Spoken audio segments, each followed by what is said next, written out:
ఈ నెల 30న Hyderabad రవీంద్రభారతిలో Mudiraj cooperative corporation ఆధ్వర్యంలో గెలుపొందిన ముదిరాజ్ సర్పంచులకు సన్మాన సభ ఏర్పాటు చేశారు. దీనికి సంబంధించిన వాల్ పోస్టర్లను మహబూబాబాద్ ఎమ్మెల్యే క్యాంప్ కార్యాలయంలో ఎమ్మెల్యే మురళీనాయక్ ఆవిష్కరించారు. రాష్ట్ర వ్యాప్తంగా బీసీ సామాజిక వర్గాల్లో అధిక జనాభా ఉన్న ముదిరాజులకు గత ప్రభుత్వాలు గుర్తింపు ఇవ్వలేదని, నేడు రేవంత్ రెడ్డి ప్రభుత్వం తగిన గుర్తింపుతో ముందుకు తీసుకెళ్లడం జరుగుతుందని అన్నారు.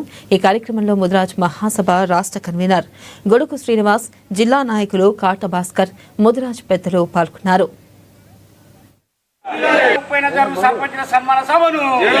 సర్పంచుల సన్మాన కార్యక్రమాన్ని భారీ ఎత్తున మన మహబూబాబాద్ జిల్లా నుంచి వివిధ గ్రామాల నుంచి మన మహబూబాబాద్ నియోజకవర్గంలో 3 సర్పంచులు, అదేవిధంగా డోర్నకల్ నియోజకవర్గంలో 5 సర్పంచులు, మొత్తం మన మహబూబాబాద్ జిల్లాలోనే 8 మంది ముదిరాజు బిడ్డలకు సర్పంచులుగా వాళ్ళకి అవకాశం దొరికింది.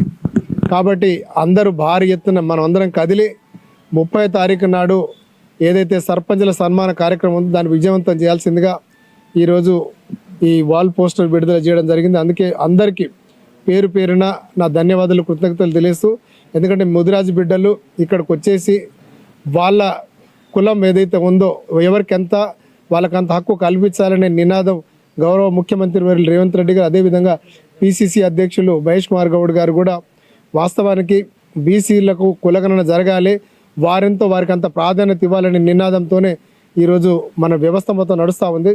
అందుకే ఈరోజు ముదిరాజు బిడ్డలు వారందరికీ దాదాపు 1600 మంది మన రాష్ట్రంలో గెలిచిన సర్పంచులందరికీ హార్దిక శుభాభివందనాలు తెలియజేస్తూ 30వ తారీఖు నాడు జరగబోయే సర్పంచుల